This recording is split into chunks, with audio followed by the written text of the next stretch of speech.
Le guide des égarés de Maïmonide, deuxième partie, chapitre 24.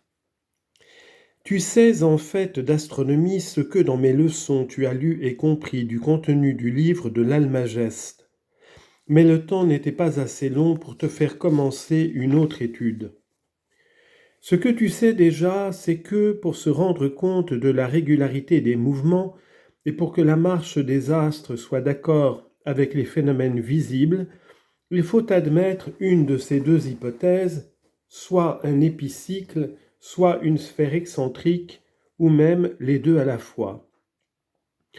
Mais je vais te faire remarquer que chacune de ces deux hypothèses est totalement en dehors de toute règle et contraire à tout ce qui a été exposé dans la science physique. D'abord, établir un épicycle qui tourne sur une certaine sphère sans tourner autour du centre de cette sphère qui le porte, comme cela a été supposé pour la Lune et pour les 5 planètes, voilà une chose dont il s'ensuivrait nécessairement qu'il y a roulement, c'est-à-dire que l'épicycle roule et change entièrement de place, chose inadmissible à laquelle on a voulu échapper, à savoir qu'il y ait là dans le ciel quoi que ce soit qui change de place. C'est pourquoi Abu Bakr ibn as-Sayyar, dans un discours qui existe de lui sur l'astronomie, a dit que l'existence de l'épicycle est inadmissible, et après avoir parlé de ladite conséquence du roulement, il dit qu'outre cette chose inadmissible qui résulterait de l'existence de l'épicycle, il s'en suivrait encore d'autres choses inadmissibles. Je vais te les exposer. Premièrement, il y aurait une révolution autour d'un centre qui ne serait pas celui du monde. Et cependant, c'est un principe fondamental de tout cet univers que les mouvements sont au nombre de 3, un mouvement partant du milieu, un autre se dirigeant vers le milieu et un autre autour du milieu. Mais s'il y avait un épicycle, son mouvement ne se ferait ni du milieu ni vers lui, ni autour de lui. Deuxièmement, c'est un des principes posés par Aristote dans la science physique, qu'il faut nécessairement quelque chose de fixe autour de quoi se fasse le mouvement, et c'est là pourquoi il faut que la Terre reste fixe. Mais si l'épicycle existait, ce serait là un mouvement circulaire autour de rien de fixe. J'ai entendu dire qu'Abou Bakr disait avoir trouvé un système astronomique dans lequel il n'y avait pas d'épicycle, mais où tout s'expliquait uniquement par des sphères excentriques. Cependant, je n'ai point entendu cela de la bouche de ses disciples. Mais quand même il y aurait réussi, il n'y aurait pas gagné grand-chose, car dans l'hypothèse de l'excentricité, on s'écarte également des principes posés par Aristote et auxquels on ne peut rien ajouter.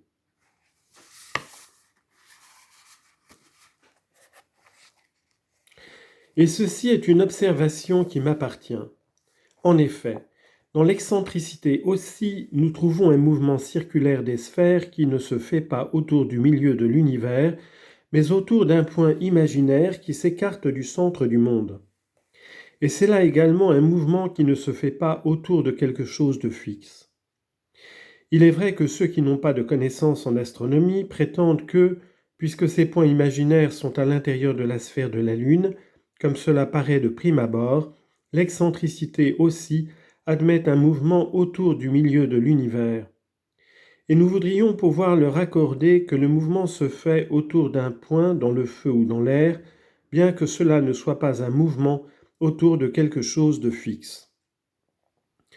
Mais nous leur exposerons que les mesures des excentricités ont été démontrées dans l'Almageste selon les hypothèses qui y sont adoptées, et les modernes ayant établi par une démonstration vraie dans laquelle il n'y a rien de douteux quelle est la mesure de ces excentricités relativement au demi-diamètre de la Terre, comme aussi ils ont exposé toutes les distances et les grandeurs des astres, il a été prouvé que le centre de l'excentricité du Soleil est nécessairement hors de la concavité de la sphère de la Lune et au-dessous de la convexité de la sphère de Mercure. De même, le point autour duquel tourne Mars, je veux dire le centre de son excentrique, est hors de la concavité de la sphère de Mercure et au-dessous de la convexité de la sphère de Vénus. De même encore, le centre de l'excentrique de Jupiter se trouve à cette même distance, je veux dire entre les sphères de Mercure et de Vénus.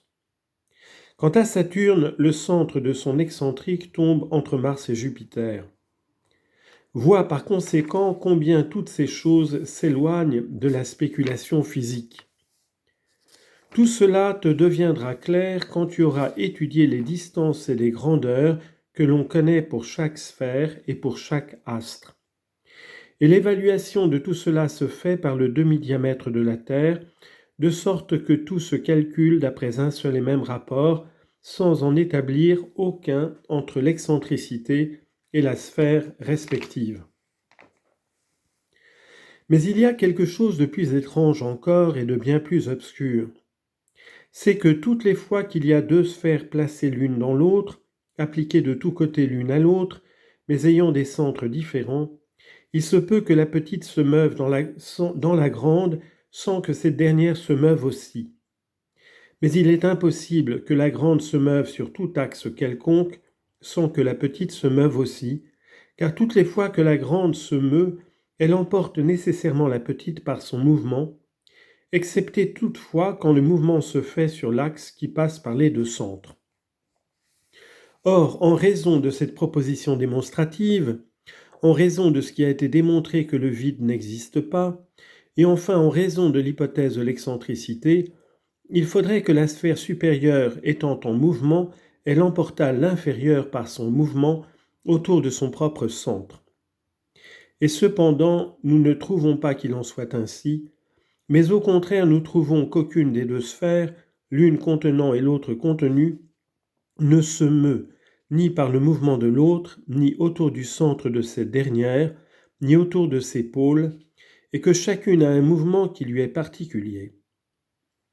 C'est pourquoi on a été forcé d'admettre qu'il existe, entre les sphères prises deux à deux, des corps autres que ceux des sphères des planètes. Mais combien resterait-il là encore d'obscurité s'il en était réellement ainsi ?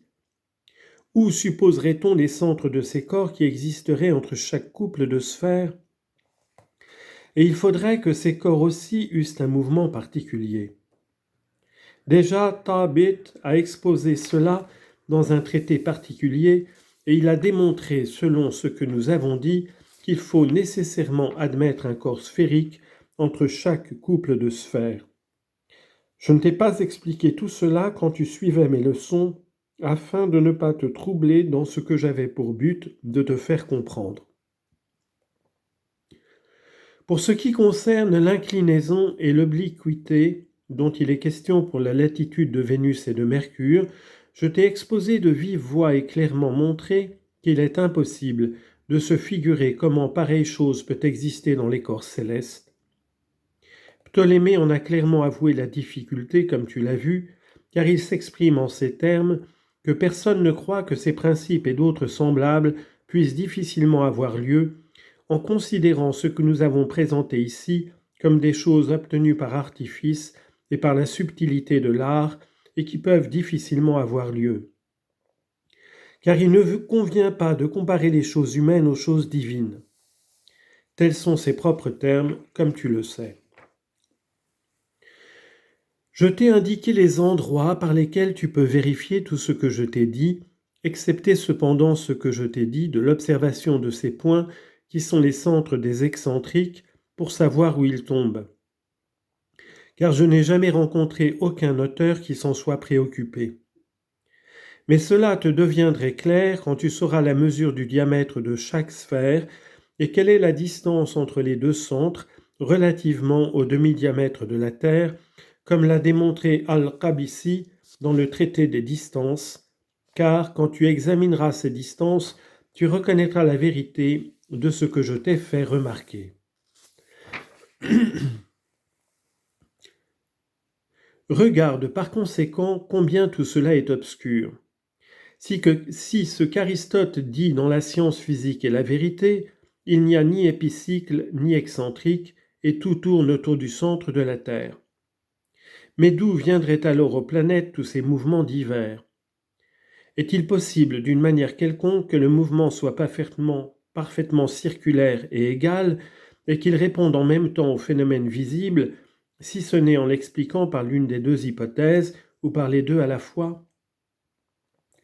D'autant plus qu'en admettant tout ce que Ptolémée dit de l'épicycle de la Lune et de sa déviation vers un point en dehors du centre du monde, et aussi du centre de l'excentrique, les calculs faits d'après ces hypothèses ne se trouvent pas en défaut d'une seule minute, et que la vérité en est attestée par la réalité des éclipses, toujours calculées d'après ces hypothèses, et pour lesquelles on fixe aussi exactement les époques, ainsi que le temps et les mesures de l'obscurcissement. Comment encore se figurer la rétrogradation apparente d'une planète avec ses autres mouvements sans l'hypothèse de l'épicycle? Comment enfin peut-on s'imaginer qu'il y ait là dans le ciel un roulement ou mouvement autour d'un centre non fixe? C'est là une perplexité réelle. Je t'ai déjà expliqué de vive voix que tout cela ne regarde pas l'astronome, car celui-ci n'a pas pour but de nous faire connaître sous quelle forme les sphères existent, mais son but est de poser un système par lequel il soit possible d'admettre des mouvements circulaires, uniformes et conformes à ce qui se perçoit par la vue, n'importe que la chose soit réellement ainsi ou non. Tu sais qu'Abou Bakr ibn as-Sayer, dans son discours sur la physique, exprime ce doute. Si Aristote a connu l'excentricité du Soleil, et si la passant sous silence il ne s'est préoccupé que de ce qui résulte de l'inclinaison, l'effet de l'excentricité n'étant point distinct de celui de l'inclinaison, ou bien s'il ne l'a point connu. La vérité est qu'il ne l'a point connu et qu'il n'en avait jamais entendu parler, car les sciences mathématiques étaient imparfaites de son temps.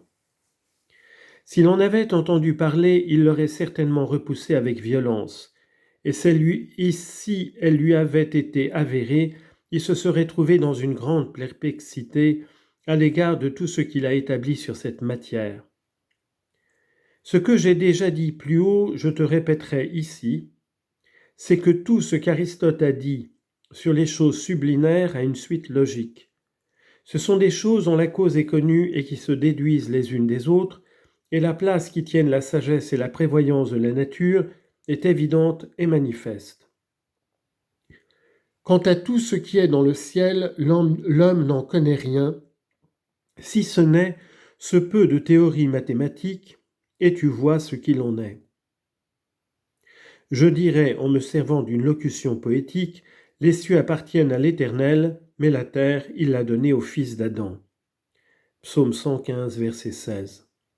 C'est-à-dire que Dieu seul connaît parfaitement la véritable nature du ciel, sa substance, sa forme, ses mouvements et leurs causes, mais pour ce qui est au-dessous du ciel, il a donné à l'homme la faculté de le connaître, car c'est là son monde et la demeure où il a été placé et dont il forme lui-même une partie.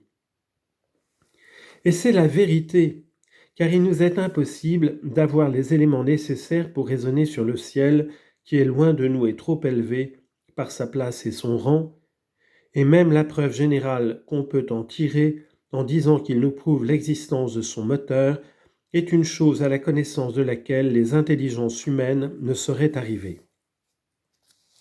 Mais fatiguer les esprits avec ce qu'ils ne sauraient saisir, n'ayant même pas d'instrument pour y arriver, ne serait qu'un manque de bon sens et une espèce de folie.